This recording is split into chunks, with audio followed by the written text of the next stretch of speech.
think that's where we end. You may be seated. I changed it on the first service, but not the second. Well, welcome to this Sunday, the first Sunday of this new year, of this new decade. And Maggie and I are prepared to bring you the White Stone Letter to God service.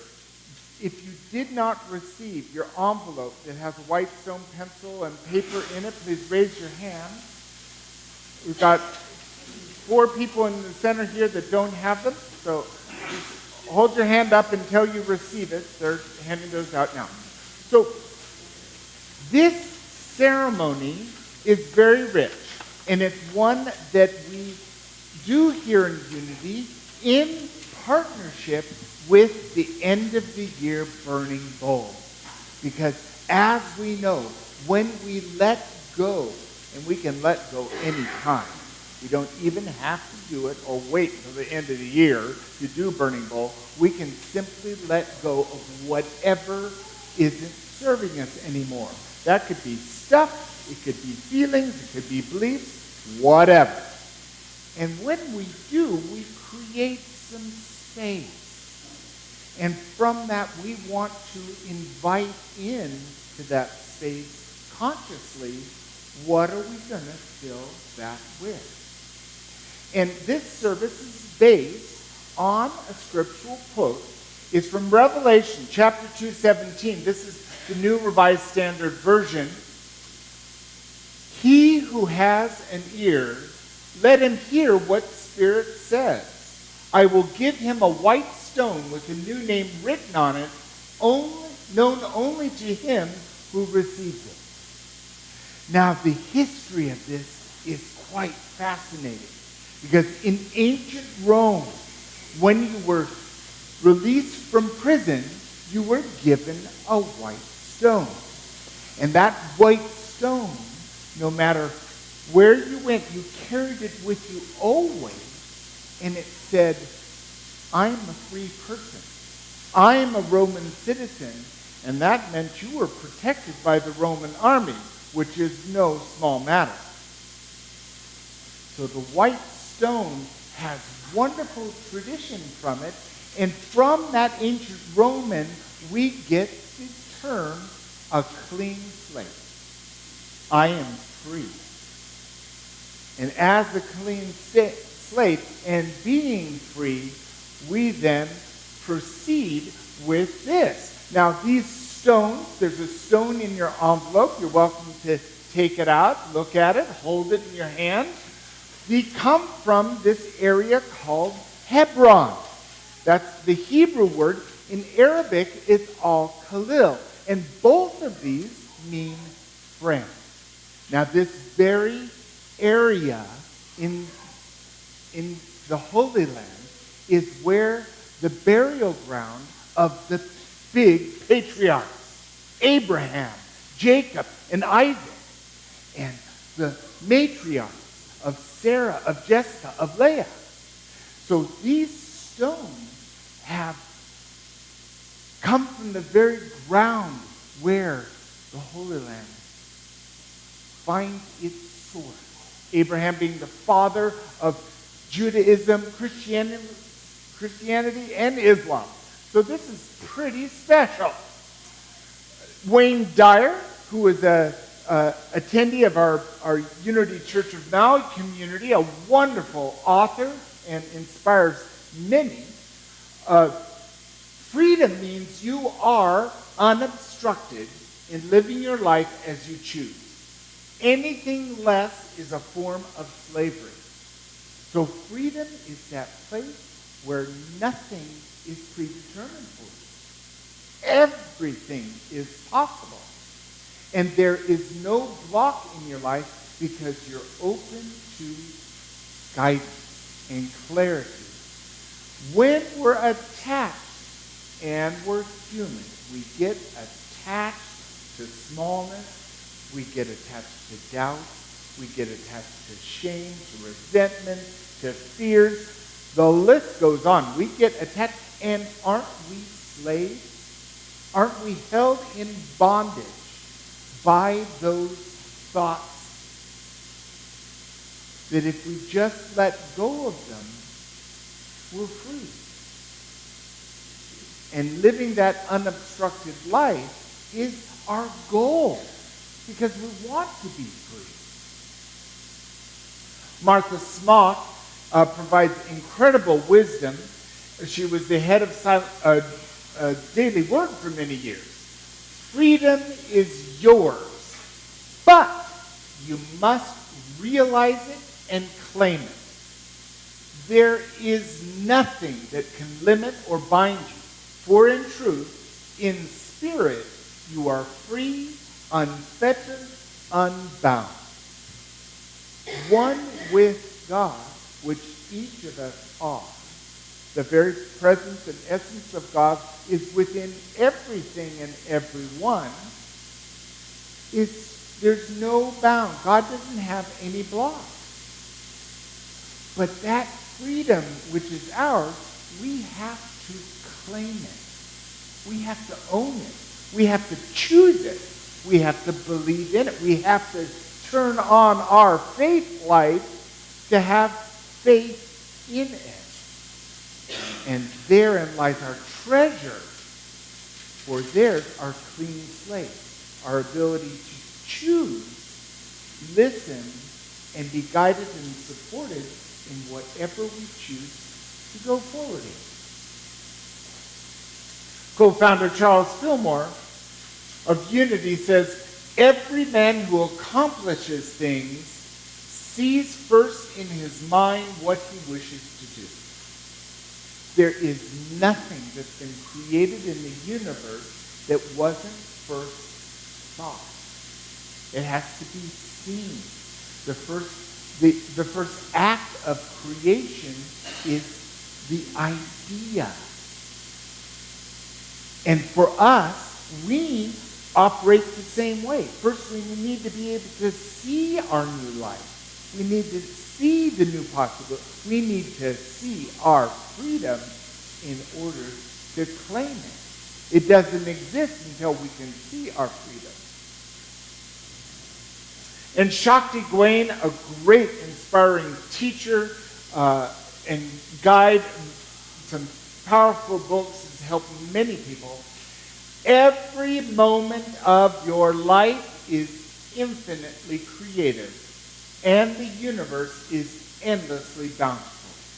Just put forth a clear enough request, and everything your heart truly desires must come true. Must come to you. This is universal law. Whatever we pray is going to get answered. Any thought we think is going to have a corresponding reflection. What we create is infinite.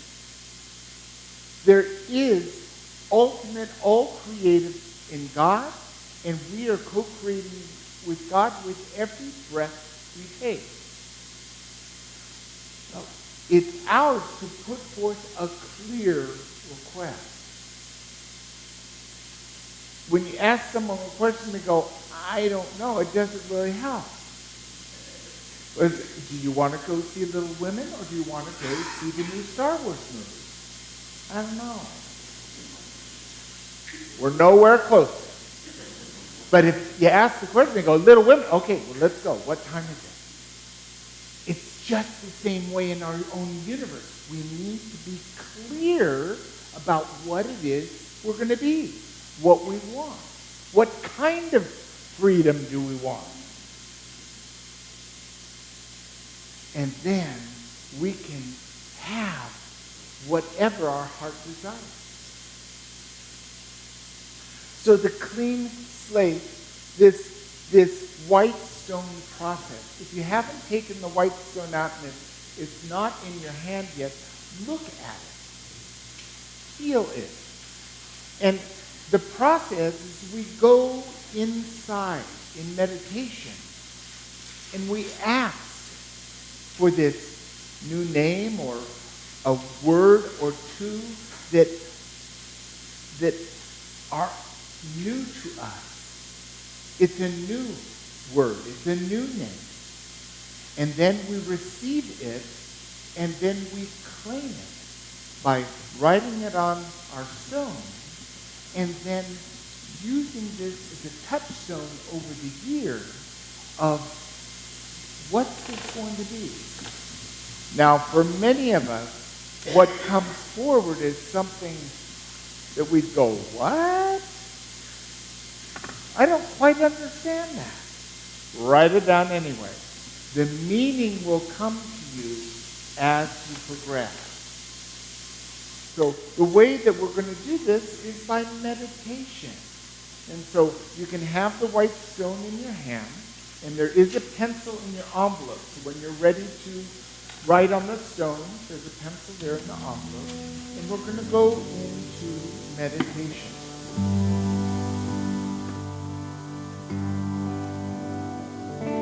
Inside of us, every one of us is a quiet place. If it feels comfortable, let your eyes close softly, gently. And as your eyes are closing, feel your body begin to relax. Take a few relaxed, easy breaths.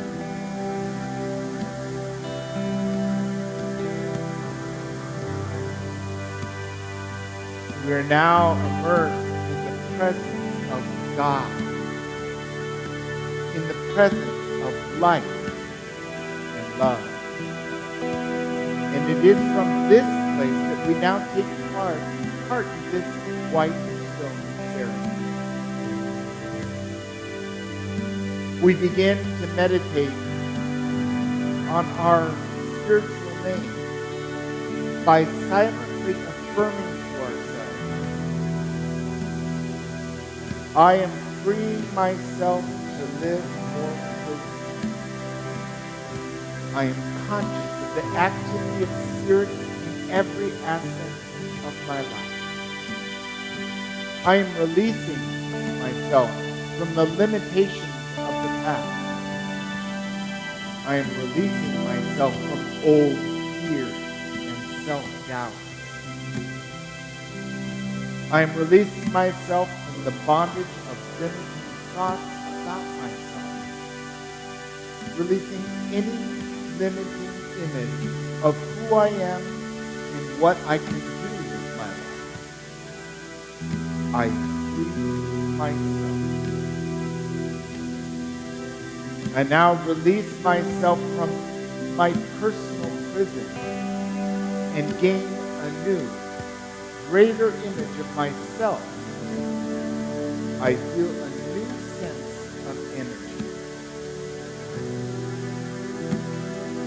Using your mind's eye, imagine that you are stepping out of whatever prison or feelings of limitation you have had. The door is open and you're walking through into freedom. See yourself being given a white stone that says, you are now free. You have a new identity. This is a new day. This stone in your hand represents your freedom. Feel it. Feel the smooth stone in your hand and know that it represents release. It represents the freedom to express your truer self, your highest self. It is now time to ask Spirit for your name, a word that describes the new you, your new life. What comes to you, just let it come. You don't have to think about it or try to make it happen. It is already written on your heart. So let it come to you easily. Feel the stone in your hand and feel the inner spirit beckon. Here is your word, your new name. Here is your new vision of yourself Here's what you are to accomplish. Here's what you are to embrace, demonstrate, to live out. This is a new beginning. Spirit has decreed a name for you to write on your stone. Take a few minutes now and meditate on your new name in the silence.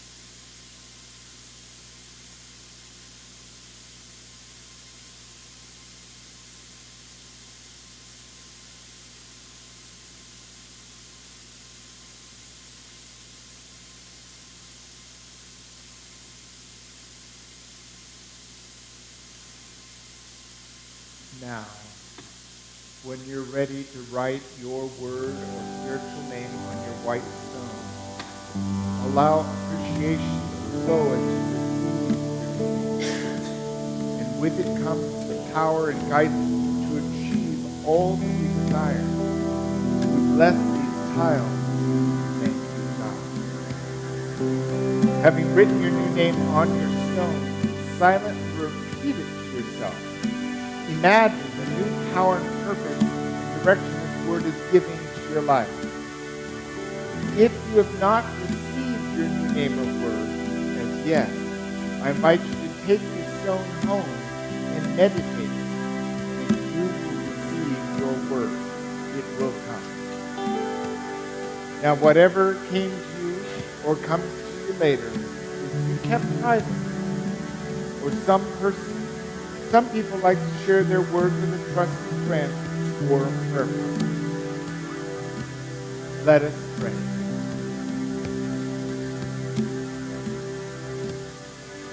God, we're grateful for this blessed day. I'm so grateful for this word that will be a touchstone for me as I go through this year, knowing will guide, direct, and allow the highest good to happen in our lives. We feel blessed and know that all is right in our world. I am free. Together, I am free. I am free. I am free. And so it is, and so we let it be. Amen.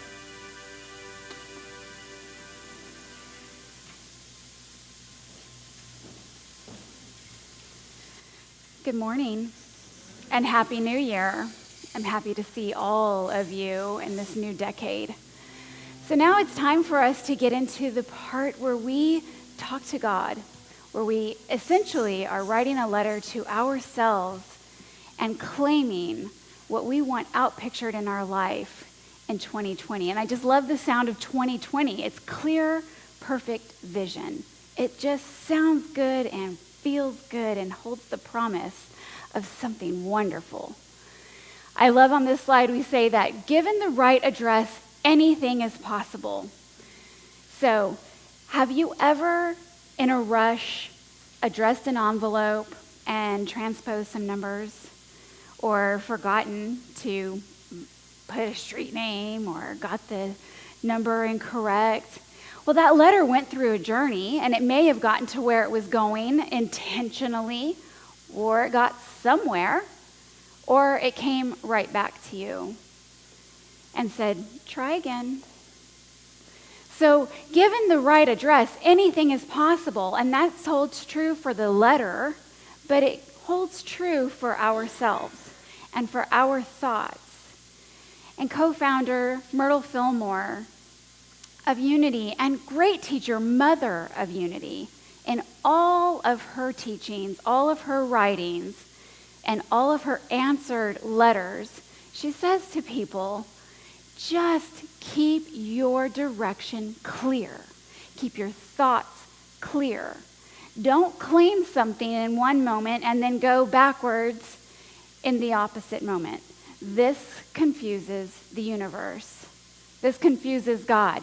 So I say, I want to lose 20 pounds in 2020, but then I'm not sure I want to work out, and I'm not sure I want to give up pizza or wine. And then I wonder why I haven't put the action appropriately behind my thought to train into meeting what my intention was, right? So that's not confusing the universe. We say we want something, and we affirm that it is true in our thoughts and in our prayers and in our actions of intention consistently.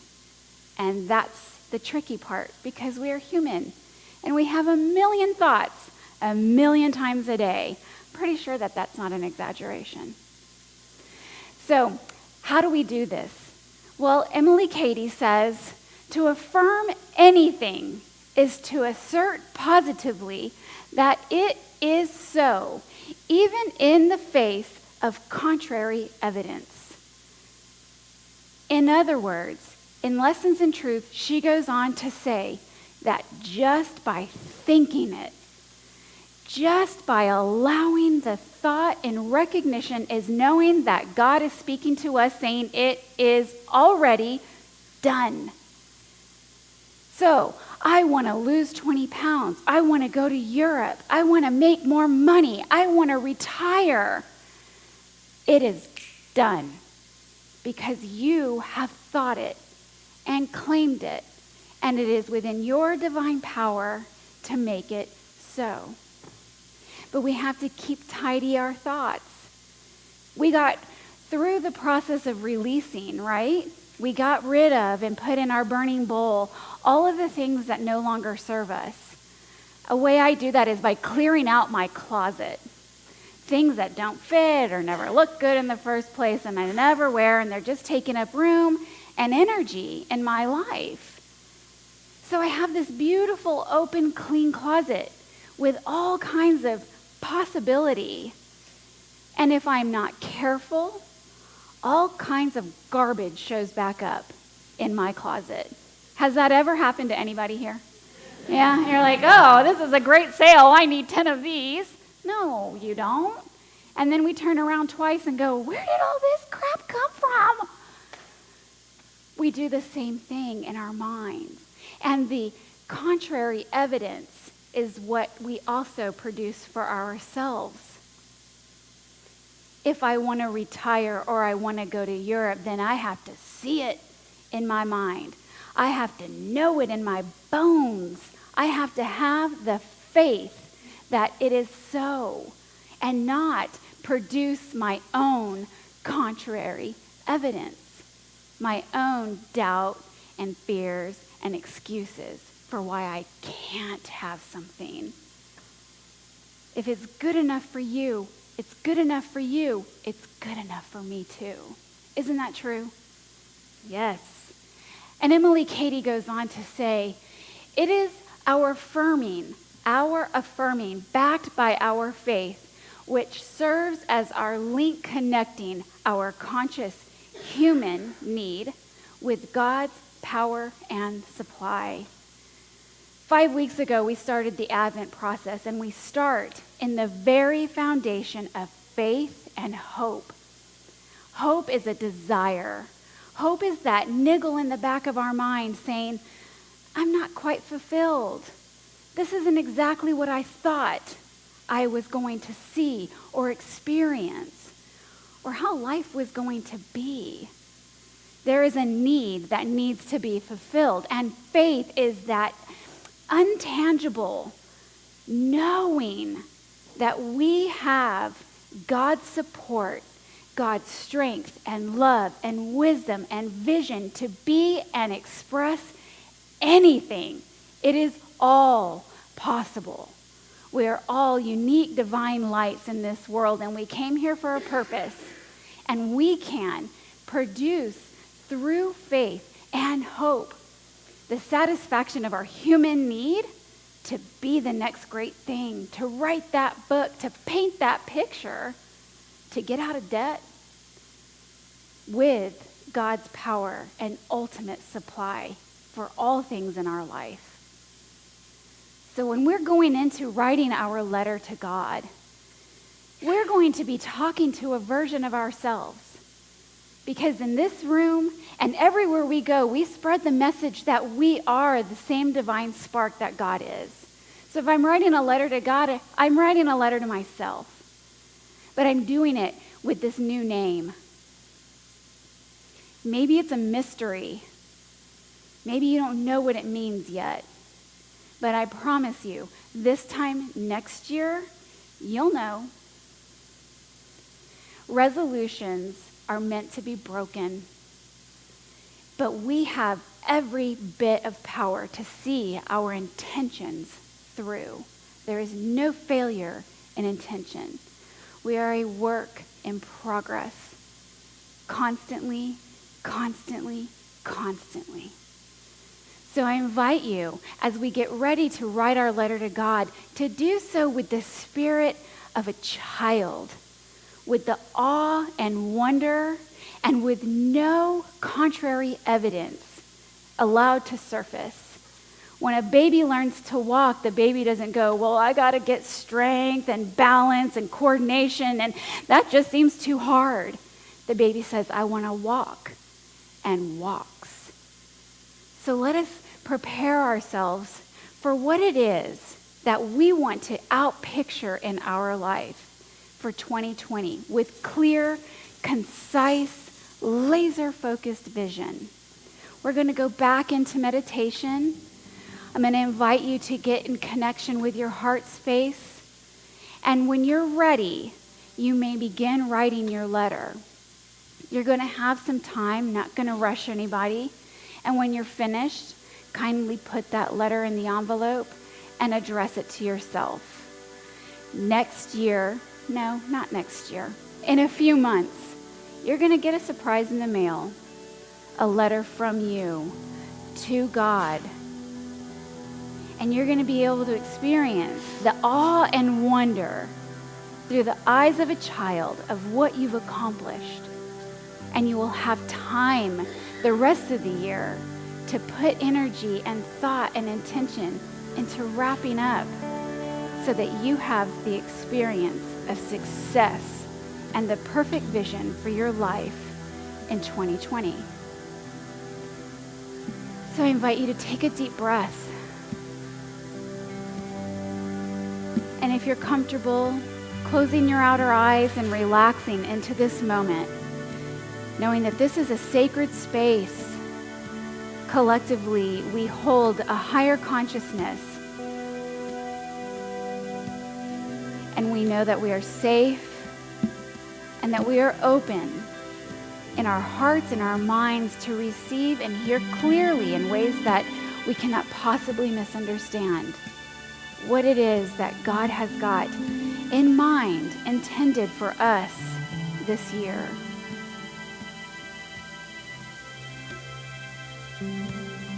Breathing deeply, remembering the word on your white stone. Ask yourself what it is that you would like to see in your life this year. Breathe into a space of gratitude for all that you have, for all that you've experienced and all that you are in this moment. Because you're amazing. Who knew you could accomplish everything up until this second?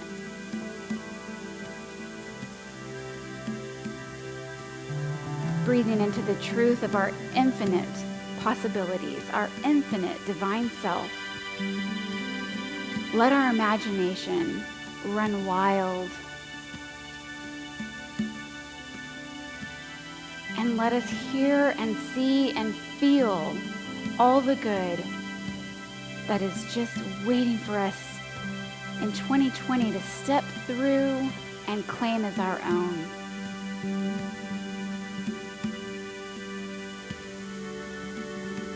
And let us affirm that we are strong enough and brave enough and love enough to have all of it.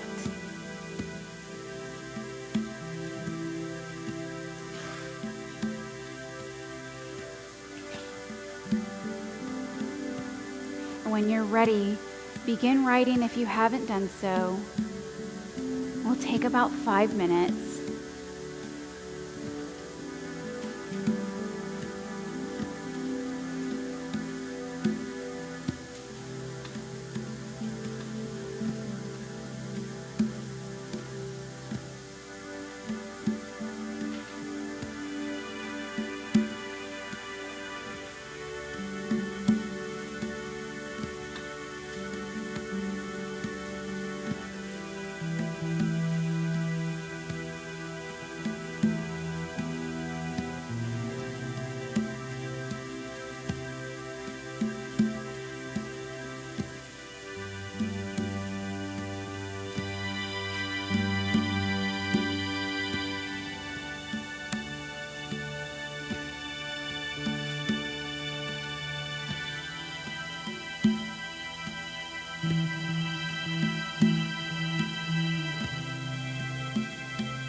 Take about 1 more minute to wrap up your thoughts.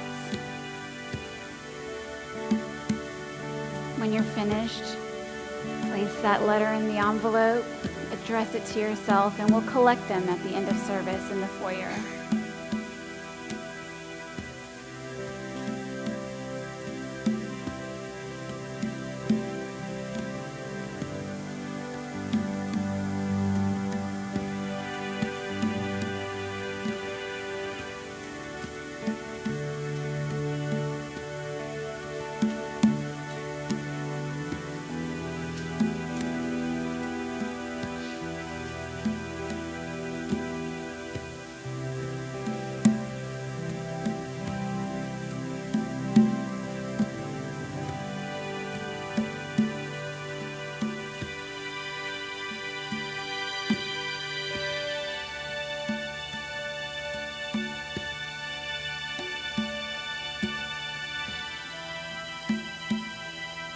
And as we wrap this up, bring your focus back into this place.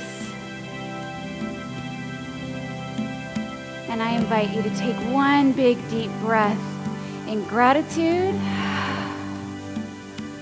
and relax, because God's work is done through you, as you, and always.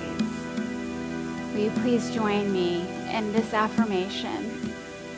As a child of God, I am free to express my true self, and so it is. Step out on the water, release your faith. Every step is stronger. Step out on the water.